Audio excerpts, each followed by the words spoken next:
শুধু তোমারই জন্য সিরিয়ালের আজকের আপডেট। এপিসোডের শুরুতেই দেখা যায় তিতলি হঠাৎ করে নিজের আঙুল থেকে আংটিটা খুলে রাহুলের হাতে দিয়ে দেয়।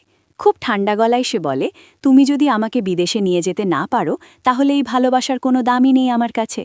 আমার প্রথম আর শেষ স্বপ্ন হলো বিদেশে গিয়ে সেটেল হওয়া। এর বদলে আমি আর কিছু চাই না।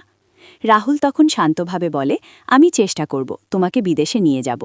কিন্তু তিতলি তখন আরও পরিষ্কার করে দেয়, আমি কিন্তু কয়েকদিনের জন্য ঘুরতে যাওয়ার কথা বলছি না। আমি চাই সেখানে স্থায়ীভাবে থাকতে। যদি তুমি সেটা করতে না পারো তাহলে আমার জিজু ইতিমধ্যেই বিদেশে থাকা একটা ছেলের খোঁজ করছে। প্রয়োজন হলে আমি তার সাথেই বিয়ে করে সেখানেই সেটেল হয়ে যাব। রাহুল তখন বলে, আমি তোমার জন্য পাসপোর্ট আর ভিসার ব্যবস্থা করছি। তিতলি জানায়, পাসপোর্ট আমার আগেই করা আছে, শুধু ভিসাটা দরকার। আর সময় খুব বেশি নেই, 7 দিন পরে দিদি আর ভাইয়ের বিয়ে। তার আগেই আমাকে তোমার সিদ্ধান্ত জানাতে হবে।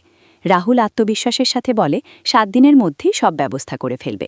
এই কথাগুলো বলেই তিতলি সেখান থেকে চলে যায়।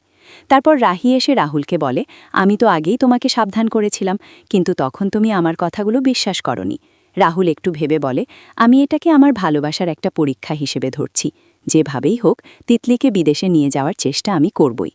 অন্যদিকে জন সবাইকে একটা কাগজ দেয় এবং বলে, এই কাগজে তোমরা শুধু একটা সই করো। তোমাদের সই দেখেই আমি বলে দিতে পারবো তোমাদের ব্যক্তিত্ব কেমন। জনের এই কথা শুনে সবাই মজা করে কাগজে সই করতে শুরু করে। এরপর জন প্রত্যেকের সই দেখে তাদের চরিত্র নিয়ে নানা কথা বলতে থাকে। ঠিক তখনই রাহি সেখানে এসে পড়ে। জন তাকে দিয়েও সেই কাগজে সই করায়। রাহির সই দেখার পর জন তার ব্যক্তিত্ব নিয়ে কিছু কথা বলে, কিন্তু মনে মনে সে বলে ওঠে, এই কাগজে সই করে তুমু নিজের জন্য বড় ক্ষতির দরজা খুলে ফেললে। এরপর রাহি তিতলিকে একপাশে নিয়ে গিয়ে জিজ্ঞেস করে, তোর কি একটুও খারাপ লাগছে না?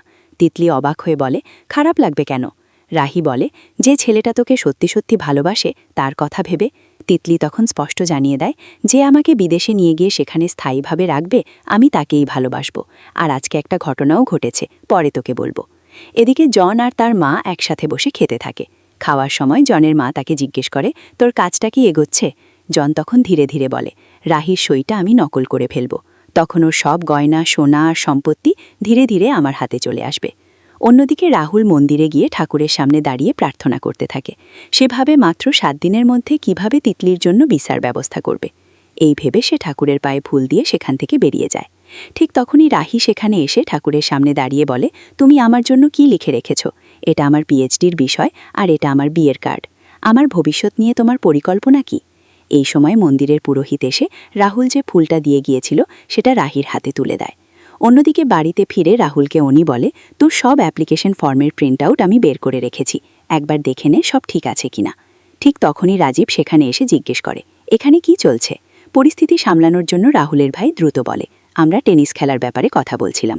রাজীব তখন হেসে বলে, সেটার তো এখনও অনেক সময় আছে, তবে ভবিষ্যতের পরিকল্পনা আগেই করে রাখা ভালো। আর রাহুলের জন্য একটা গিফটও আছে। এই কথা বলেই রাজীব সেখান থেকে চলে যায়। রাজীব চলে যাওয়ার পর রাহুল তার ভাইকে বলে, তুই মিথ্যে বললি কেন? আমাকে তো যেভাবেই হোক সত্যিটা বলতেই হবে, চাকরির অ্যাপ্লিকেশন থেকে শুরু করে ভিসার কাগজ সব কিছুই। এই ছিল শুধু তোমারই জন্য সিরিয়ালের আজকের আপডেট। ভিডিওটি যদি ভালো লাগে তাহলে একটি লাইক করবেন, আর এরকম আরও সিরিয়ালের আপডেট পেতে চ্যানেলটিকে সাবস্ক্রাইব করে রাখবেন।